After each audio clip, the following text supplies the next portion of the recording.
Those fortunate to call the Napa Valley home, either full or part-time, know it as a place blessed by nature and possessed of a rare character. I think that the people who live here take their life here seriously.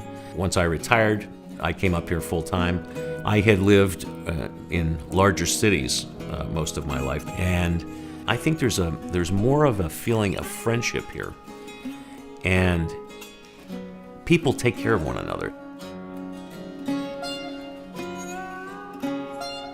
The morning that I had the heart attack, I was out working on the hill behind the house. I had tied a rope around my waist and the other end to a tree up on top, and I had a chainsaw and I was clearing brush out. Started to feel a little bit woozy as I was cleaning things up. Went in and took a shower, got very dizzy in the shower. Decided I better lie down on the bed. Did so, got the whirlies on the bed. Thought it was safer to be on the floor, but I took the phone with me to the floor, fortunately. Because as I lie on the floor, when I still hadn't made up my mind that I was going to call 911, my hands and my feet went numb, and that's when I chickened out and dialed. First responder to come, as it turns out, it was the fire truck. They got me in the ambulance, drove me to the hospital. When they opened the doors to the ambulance, I heard some guy holler, skip the ER, we're going straight to the cath lab. And the next thing I knew, the doctor woke me up and said, this is the third stent that we've put in exactly the same place, in the same artery, and you're going to have a bypass. I actually had some people who were insistent that I go to Stanford. They said, why wouldn't you go to Stanford? And I said, why would I? I don't have to. We have great facilities here. It really was never a point of contention in my mind where I was going to go. I just had to deal with all the free advice.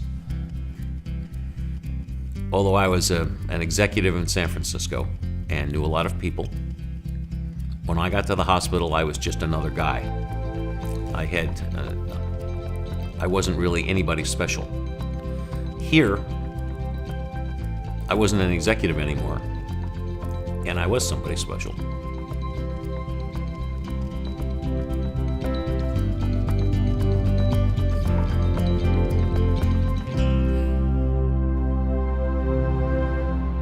George Porter's outcome at Queen of the Valley Medical Center was the result of experienced physicians using the latest medical technology. But the vision to create such a facility begins with a community of nuns called the Sisters of St. Joseph, founded in 17th century France. When our community was founded, France had all kinds of problems, lots of social issues. There's lots of divisions between the wealthy and poor, divisions between Protestants and Catholics. And in the midst of this, our founder thought the best gift we could give the church and the world was to bring people together. What we have found is healthcare is an exceptional way to be able to do that. In the mid-1950s, the people of Napa felt the need to build a true community hospital. They reached out to the Sisters of St. Joseph of Orange, an American offshoot of the original order, with a proven track record for opening and managing hospitals. Before the sisters got here, the people started raising money. In a very short amount of time, they raised over $300,000 because they really wanted a hospital. And together in partnership, it became a reality. The Queen, as it has come to be known, opened its doors in 1958. Since then, the partnership with the community it serves has grown. We are blessed with the opportunity to serve a world-class community, and I believe we deliver to it a world-class medical center. For the second consecutive year, the Queen has been ranked as the top performer in clinical excellence within the St. Joseph Health System, a group of very high-achieving hospitals. Among its facilities is a regional heart center that covers the spectrum from prevention programs to the most advanced clinical procedures. The Queen is able to diagnose and begin treatment in a catheterization lab within 30 to 60 minutes of a patient's arrival at the hospital. When surgery is required, the hospital offers both the latest minimally invasive robotic procedures as well as full open-heart surgery. Cardiac rehabilitation is served via its unique wellness center, the only one of its kind in Northern California. The Queen's Cancer Center has earned the 2011 American College of Surgeons Cancer Program 3-year approval with commendation, a designation granted to only a quarter of hospitals nationwide. the Queen has treated over 30,000 cancer patients, offering both advanced radiation and chemotherapy protocols. We are currently partnered with Stanford University Medical Center in a clinical trial of new breast cancer medications. Queen of the Valley Medical Center is the only designated trauma center in Napa County. Our emergency department is staffed 24 hours a day by emergency physicians who are diplomates of the American Board of Emergency Medicine. The emergency department handled nearly 30,000 patient cases in 2011. The Wellness Center provides our patients with a complete range of rehabilitative therapies for stroke, heart attack, injury, or age-related illnesses. Synergy, housed in the Wellness Center, is open to the community with state-of-the-art fitness and exercise equipment. It offers a range of programs, from nutritional counseling to exercise planning, with specific goals to reduce risk factors for future health problems. Our maternity center is projected to host over 800 deliveries this year in rooms providing a warm and welcoming environment. The Queen offers the only neonatal intensive care nursery in Napa County, with 6 incubators available for premature or seriously ill babies. Over the 50-plus years of its existence, Queen of the Valley Medical Center has grown into Napa County's single largest non-government employer, with over 1,350 employees and a staff of 250 physicians. The Queen remains committed to the healthcare mission of the Sisters of St. Joseph. In 2011, it provided over $26 million in charity and uncompensated care to the community it serves. We've got an obligation to be here and serve the community and do so in a responsible, cost-effective manner. We're not willing to compromise on the clinical quality that we deliver. We have to find a way to continue delivering that product in a more and more challenging economic environment. Central to meeting that challenge is the construction of the new 72,000 square foot Advanced Diagnostic and Surgical Pavilion. By the spring of 2013, what we'll have in our new building here is a brand new state-of-the-art laboratory that really just takes the existing equipment and functions that we have in our lab now and sort of right-sizes them. We'll also have on the second floor new surgery wing, so that's 6 ORs, 16 pre- and post-op bays. And then on the third floor we'll have 20 ICU beds, which gives us 4 more than we have now, and they'll be, again, appropriately sized for the size beds that are in there now and all of the equipment that comes with an ICU room. One of the Queen's most pressing needs is relocating the clinical lab from an area of the hospital that must be closed by 2014.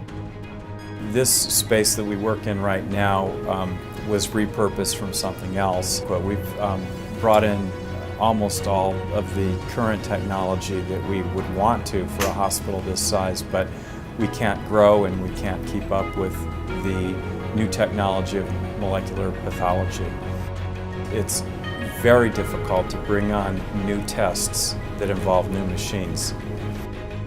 The design for the new lab will allow a cleaner, safer, more efficient workflow, as well as the ability to process in-house diagnostic tests that currently have to be sent elsewhere. The second floor of the pavilion will house 6 new surgical suites. The current operating rooms are located in a surgical department built over 40 years ago. The surgical rooms were really only sized for smaller surgeries, simpler surgeries without extensive technology. With the volume ever increasing at the hospital as well, on many days we do actually have issues with where volume impacts the ability to effectively schedule various surgeries and also accommodate urgent emergent care at the same time. The 6 new surgical suites will be large enough to accommodate the ongoing revolution in robotic surgery, along with the equipment currently needed to make surgeries faster and safer. One of the rooms will be a hybrid OR, one of the latest concepts in advanced medicine. The hybrid room allows us to bring the best technology of the operating room and at the same time the best imaging technology. Having the capability of visualizing the patient from the outside and from the inside at the same time becomes the optimal approach at treating those patients expeditiously, professionally, and it allows for the fastest recovery as well. To further benefit the patient, the 9 new pre-op and 7 post-op rooms are located on the same floor, adjacent to surgery. Once a patient has been stabilized post-surgery, they can be moved 1 floor up to the new intensive care unit. In the current ICU, the rooms are too small to adequately serve the patient, medical personnel, and family members. It is not uncommon today to have to transfer patients requiring intensive care to other facilities because there are not enough beds available in the existing unit. The traditional centralized nursing station will give way to a new evidence-based layout with 1 nurse's station for every 2 rooms. The nurse assigned to those rooms has constant visual contact with the patients. The rooms themselves are designed with individual bathrooms, a dedicated seating and resting area for family members, and overhead equipment booms allowing easy 360-degree access to the patient. Each room will provide natural daylight, proven to have a positive impact on patient recovery. This new building will achieve a Gold LEED certification for environmental design. It will be one of the first hospital buildings in California to achieve this level of environmentally conscious construction. And, sitting on a series of piers, some drilled 100 feet into the ground, the new building is fully compliant with California seismic codes, designed to withstand a major earthquake. The overall financial goal of projects in the Crowning of the Queen Capital campaign has been established at $132 million. Of that total, roughly $122 million is for the pavilion. $100 million is the cost of the building itself, with the remaining $22 million designated for equipment, furnishings, and program support. Queen of the Valley Medical Center is prepared to fund $100 million of the pavilion total from capital reserves and debt, and also fund $2 million toward the startup of the Peggy Herman Neuroscience Center from its operating budget.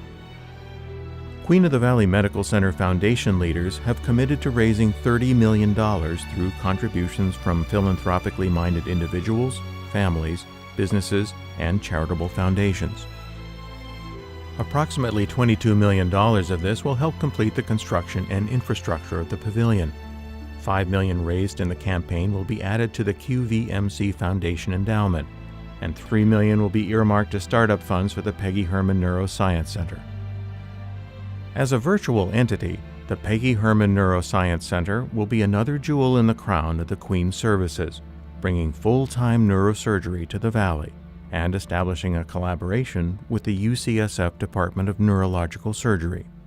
Having full neurosurgical services at Queen of the Valley Medical Center will be of great benefit to the people of Northern California and the Napa Valley. We're going to be here to be doing elective cranial work as well as elective spinal work. Being able to provide acute coverage will be able to handle traumatic injuries as well as non-traumatic injuries. Timing is often critical in terms of the outcome of the patient. If we can get to those patients in a timely fashion without having to transfer them to San Francisco, it will be of great benefit, and hopefully we will save a lot more lives than have been saved in the past.